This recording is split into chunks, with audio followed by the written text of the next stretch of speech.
करूं या ना करूं? क्या मेरी प्रोफेशनल जर्नी में LLM का कोई भी रोल होगा? क्या मुझे LLM के लिए CLAT PG देना चाहिए? बहुत सारे क्वेश्चंस है, राइट? एंड उसके अलावा तुम ये सोच रहे हो कि प्लेसमेंट मिलेगा कि नहीं, उसके बाद क्या जॉब पर्सपेक्टिव्स होते हैं, क्या इससे मुझे कुछ भी बेनिफिट होगा? तो तुम सही हो, I understand you, but today I am going to solve all your queries. I am going to tell you if you're going to get placements and what all opportunities are going to be opened for you after an LLM. But after that, promise me that you'll make a decision. Let's go to the screen. So today we are going to discuss how you can get a campus placement after LLM, PSU's job, even private company jobs, government jobs, competitive exam, academics, etc., etc. You have so many choices after LLM. And the last question is none other than job versus LLM. This is a question that most people asked, but people don't have answers to these because this is Sophie's choice, right? So obviously I am going to help you out with that also. So you have to stay tuned and watch the video till the end, okay? Let's move to campus placements. तो campus placements के बारे में मैं बहुत clearly आपको बताती हूँ कि NLUs, टॉप टियर NLUs बहुत अच्छा प्लेसमेंट आपको प्रोवाइड कर सकते हैं. But not only NLUs, some private colleges are also very very good in providing campus recruitment. So tier 1 NLUs के बारे में बात कर लेते हैं. कौन कौन से NLUs ऐसे हैं जो campus recruitment in the first place provide करते हैं? So none other than NLS, that is Bangalore, NALSAR Hyderabad, NUJS West Bengal, NLIU Bhopal, NLUJ that is Jodhpur and NLU Delhi. Okay, so guys यहाँ पे एक बहुत बड़ा क्वेश्चन आता है, दैट इज टैग की तरफ जाए कि स्पेशलाइजेशन की तरफ जाए. अब देखो, most NLUs provide you LLM with specialisations. सिर्फ एक ही NLU आपको जनरल LLM प्रोवाइड करता है and that is NLSIU. And मेरा पर्सनल बायस ये कहता है कि NLS and general LLM are better than any specialisation for now. Okay, so NLS and NALSAR जो है वो बहुत अच्छा रिक्रूटमेंट सेल है उनका, and they provide really good placement to anyone who wants to even participate in the placement process. And that's the same scenario with NLU Delhi. But NUJS, NLIU and NLU Jodhpur have a campus recruitment cell. But उसके लिए आपको खुद से बहुत सारे efforts करने पड़ते हैं, co-curricular activities करनी पड़ती हैं, recruitment process का भी part होने के लिए. एंड सेकेंड टियर NLUs में सिर्फ एक GNLU ही है जो कैंपस रिक्रूटमेंट प्रोवाइड करता है, and that too just like these 3, कि मतलब आपको खुद के एफर्ट से ही रिक्रूटमेंट लेना पड़ेगा even from campus. Next is private colleges. तो यहाँ पे बेसिक जो प्राइवेट कॉलेजेस है उनके नाम लिख लेते हैं पहले. That is Nirma, NMIMS, Symbiosis, Jindal and last is Amity. So Nirma, NMIMS, Symbiosis और जिंदल के कैंपस रिक्रूटमेंट सेल काफी अच्छे हैं, जैसे कि NUJS, NLIU and NLU Jodhpur था कि आपको एफर्ट अपनी तरफ से करनी पड़ेगी बट प्लेसमेंट होती है, मिलती है. There is a placement cell that provides you good placements. And Amity में अभी तक कोई श्योरिटी नहीं है, ना उनके कोई रिकॉर्ड्स हैं कि उन्होंने प्लेसमेंट करवाया है, एटसेट्रा एटसेट्रा. आप चाहें तो अपनी तरफ से भी एक रिसर्च कर सकते हैं अबाउट एमिटी, उनके वेबसाइट पे जाके देख सकते हैं, but you will not find anything that substantiates that they do have placements for LLM. Other than that, even NLUs other than the ones that are written on the screen do not have very good placements for LLM candidates, although LLB candidates के लिए placements हो सकते हैं. वहीं जब हम देखें कि जो NLS, नालसार और NLUD कैंपस प्लेसमेंट प्रोवाइड कर रहे हैं, उनका एवरेज पैकेज जो स्टार्टिंग पैकेज होता है that is 7 to 8 lakhs per annum. Okay, let's move on. Next is PSUs और LLM का वैसे तो कोई लेना देना नहीं है, लेकिन एक अजीब सा रिश्ता है जो मैं आपको समझाऊंगी तो आपको बड़ा मजा आएगा. बाय द वे, जो PSUs हैं वो सिर्फ और सिर्फ आप क्रैक कर सकते हैं CLAT PG देके. ठीक है, अब PSUs में कैसे जाना है, उसकी प्रेपरेशन कैसे करनी है, एटसेट्रा एटसेट्रा के लिए आप मेरा ये वीडियो देख सकते हैं.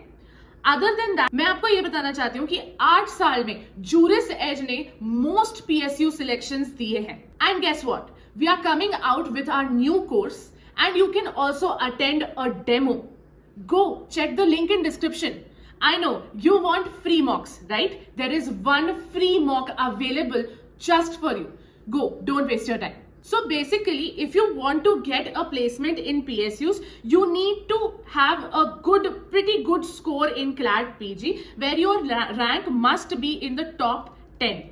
And then only you will be shortlisted for a PSU job, which by the way, you will have to fill the form for. And other than that, if you are in top 20, there is a good chance you have to put your own efforts and you might get a call from PSUs.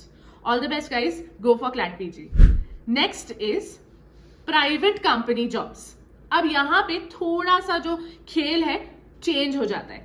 For example, आप अभी एक BA LLB student हैं किसी college में and आप ये सोच रहे हैं कि मुझे या फिर तो जॉब करनी है या फिर तो मैं LLM करूंगा या मैं जुडिशरी की प्रिपरेशन करूंगा. बाय मिस्टेक आपने ये सोचा कि मैं LLM की प्रिपरेशन करता हूँ, CLAT PG में टॉप 10 रैंक लाऊंगा और PSUs मेरे क्रैक हो जाएंगे और मैं PSUs में जॉब करूंगा.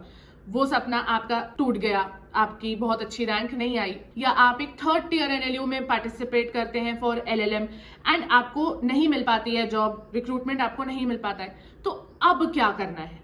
अब हमको अपने आप के लिए जॉब ढूंढनी है, जो बाय द वे बहुत ज्यादा डिफिकल्ट नहीं होता है. मोस्टली प्राइवेट कंपनीज जो होती हैं वो लीगल काउंसिल हायर करती हैं, ठीक है, जिनको हम लीगल एडवाइजर भी बोलते हैं. आपने सुना होगा बहुत ज्यादा ये शब्द लीगल एडवाइजर या लीगल काउंसिल. कंपनीज लाइक जियो, Amazon, Netflix, जितने भी कंपनीज आपने आज तक सुनी है and the companies that are hidden and are huge companies, वो सब लीगल एडवाइजर्स रिक्रूट करती हैं. How is an LLM good for you if you want to go for company jobs, correct? So काफी सारी ऐसी प्राइवेट कंपनीज एंड बैंक्स होते हैं. Yes, banks also hire legal advisers. So काफी सारी companies and banks होते हैं जो लीगल एडवाइजर्स को हायर करते समय देखते हैं कि उनके पास LLM है क्या. कहीं कहीं तो बहुत ज्यादा मैंडेटरी भी है, but in some places they consider this LLM degree as 1 year experience. So that is a footstep ahead for yourself. Correct? So therefore LLM helps you with private company jobs. Now उसके लिए आपको बहुत सारा research करना पड़ेगा, जो मैं आपके लिए कर सकती हूँ एंड अपकमिंग वीडियोज में मैं ला सकती हूँ. तो आप उसकी भी टेंशन मत लीजिए, just stay tuned and subscribe. Mostly private companies का जो पैकेज होता है वो 10 to 11 लाख पर एनम होता है. तो अगर आपके PSUs क्रैक नहीं होते हैं, अगर आपको कंपनी कैंपस रिक्रूटमेंट में प्लेसमेंट नहीं मिलता है, तो आप हारिए मत. आपके लिए ये भी है and this is a better opportunity for you, correct? So कभी भी किसी भी स्टेज पे हार नहीं माननी है, हमें बस चलते जाना है. हमारा गोल है कि हमको अच्छे से अच्छा जॉब चाहिए. Let's move on. So the next thing is government jobs. तो पहले मैं आपको बता चुकी हूँ, फर्स्ट इज PSUs ओनली, ठीक है. इसका LLM से ऐसे कोई बहुत ज्यादा नाता नहीं है, बट अगर आप CLAT PG देंगे तो आपका PSUs क्रैक होगा. Second is basic government jobs, जैसे मिनिस्ट्री ऑफ कॉर्पोरेट अफेयर. और यहाँ पे जो सिनेरियो था ना वो टैग वर्सेस स्पेशलाइजेशन का, जिसमें मैंने आपको बोला था कि आप टैग के लिए जाइए स्पेशलाइजेशन की जगह. अब यहाँ पे थोड़ा सा जो सिनेरियो है ना वो चेंज हो गया है. अगर फॉर एग्जाम्पल आप कॉर्पोरेट लॉ में स्पेशलाइजेशन वाला LLM करते हैं, तो मिनिस्ट्री ऑफ कॉर्पोरेट अफेयर्स आपको प्रेफर करती है because you already have knowledge of corporate law. और उसके अलावा आपकी LLM डिग्री को अगेन 1 ईयर का एक्सपीरियंस की तरह काउंट करती है.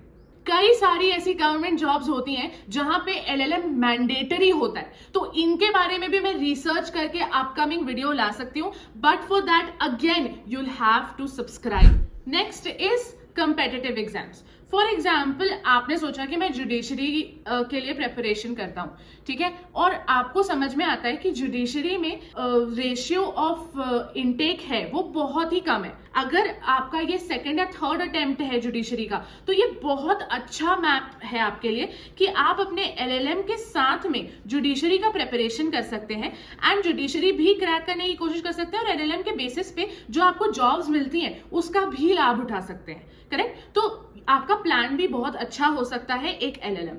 So you can go for it. There's a thumbs up for this. Next is and the last is academics. LLM के बिना आप अकेडमिक्स में करियर नहीं बना सकते हैं, and LLM is the mandatory process of getting into academics. In the first place मैंने भी LLM इसलिए किया था क्योंकि मुझे अकेडमिक्स ही परस्यू करना था, and here I am. By the way, अगर आप एक LLM डिग्री के साथ UGC भी क्रैक कर लेते हैं तो आपको असिस्टेंट प्रोफेसर की जॉब मिल सकती है। एवरेज पैकेज लगता है मोस्टली वो होता है 7 to 8 lakhs per annum. I swear it's the most rewarding career of all. Next is, if you have done your LLM and you're not able to completely crack UGC, then आप यहाँ पे एक teaching assistant का job आपको मिल सकता है। Average package मुझे नहीं मालूम है, मैंने काफी ढूंढने की कोशिश की थी लेकिन मुझे नहीं मिला। एंड इसके साथ आपको ऑब्वियसली इन दोनों ही सिनेरियोज में आपको साथ में PhD करना पड़ेगा। सो PhD वैसे भी बेस्ट होता है। PhD आप कर लेंगे तो आप हायर रैंक्स में जा सकेंगे, आपको ग्रोथ पर्सपेक्टिव बहुत ज्यादा दिखने लगेगा with a PhD। So academics में आप LLM करेंगे, UGC करेंगे एंड PhD करेंगे। ये तीनों चीजें आपको एक के बाद एक करनी पड़ेगी। Jobs versus LLM। अगर आपको कोई जॉब मिलती है जिसमें आपका average package 8 lakhs per annum plus होता है, अगर LLM आपको NLS से मिल रहा है तो आपको NLS के LLM के लिए जाना चाहिए, क्योंकि यहां से जो आपको रिक्रूटमेंट मिलेगा वो एक बेटर रिक्रूटमेंट होगा, बेटर कंपनीज होंगी, बेटर एक्सपोजर होगा, and there is a huge lot of things there. Okay, अब अगर आपको यही सेम पैकेज मिलता है एंड आपका LLM आपको सेकेंड ईयर NLU मिल रहा है तो बिल्कुल LLM के लिए नहीं जाना चाहिए, आपको जॉब के लिए जाना चाहिए, है ना। That will be a better option for you obviously. And same with, अगर आपको कोई भी प्राइवेट कॉलेज में मिल रहा है और ये चीज मिल रही है तो आपको इस चीज के लिए जाना चाहिए, आपको हमेशा जॉब्स के लिए जाना चाहिए। तो next is, there is no next, there is an end to this video, and I hope I see you next time. Please stay tuned and subscribe because there is a lot of things coming for you which are very, very useful for you, just like this video was. I'll see you next time. Bye.